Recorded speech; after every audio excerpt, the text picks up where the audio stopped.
शिव के सुरेश अवतार कथा, उपमन्यु तपस्या और उन्हें उत्तम वर की प्राप्ति। नंदीश्वर कहते हैं, सनत कुमार जी, अब मैं परमात्मा शिव के सुरेश अवतार का वर्णन करूंगा, जिन्होंने धमय के बड़े उपमन्यु के हित साधन किया था। उपमन्यु व्याघ्रपाद मुनि के पुत्र थे। उन्होंने पूर्व जन्म में सिद्धि प्राप्त कर ली थी और वर्तमान में जन्म में मुनि कुमार के रूप में प्रकट हुए थे। वे शैशवावस्था ही माता के साथ मामा के घर में रहते थे और देववश दरिद्र थे। एक दिन उन्हें बहुत कम दूध पीने मिला, इसलिए अपनी माता से बारंबार दूध मांगने लगे।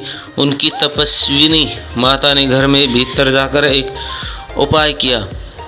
उच्च वृत्ति से लाए हुए कुछ बीजों को सील पर पिसा और उन्हें पानी में घोलकर कृत्रिम दूध तैयार किया। फिर बेटे को पुचकार कर वह उसे पीने दिया। माँ की दी हुई उस नकली दूध को पीकर बालक उपमन्यु बोले, यह तो दूध नहीं है। इतना कहकर वे फिर रोने लगे। बेटे का रोना धोना सुनकर माँ को बड़ा दुख हुआ। उसने हाथ में उपमन्यु की दोनों आंखें पोंछकर उनके लक्ष्मी जैसी माता कहा, बेटा, हम लोग सदा वन में निवास करते हैं, हमें यह दूध कहाँ से मिल सकता है? भगवान शिव की कृपा से बिना किसी को दूध नहीं मिल। वत्स, पूर्व जन्म में भगवान शिव के लिए जो कुछ किया था गया, वर्तमान में जन्म में वही मिलता है। माता की यह बात सुनकर उपमन्यु ने भगवान शिव की आराधना करने का निश्चय किया। वे तपस्या के लिए हिमालय पर्वत पर गए और वहाँ वायु पीकर रहने लगे। उन्होंने 8 ईंटों का एक मंदिर बनाया और उसके भीतर मिट्टी के शिवलिंग की स्थापना करके उनमें माता पार्वती सहित शिव का आह्वान किया। तत्पश्चात जंगल के पत्र पुष्प ले आकर भक्ति भाव से पंच आहार मंत्र से उच्चारण के सांब शिव की पूजा करने लगे। माता पार्वती और शिव का ध्यान करके उनकी पूजा करने के पश्चात वे पंचाक्षर मंत्र का जाप किया। इस तरह दीर्घ काल तो उन्होंने बड़ी तपस्या की।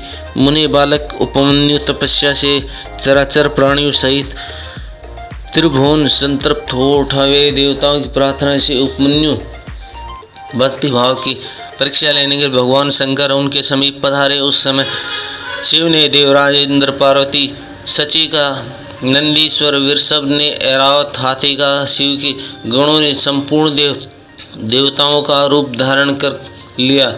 निकट आने पर सुरेश्वर रूपधारी शिव ने बालक उपमन्यु को वर मांगने के लिए कहा।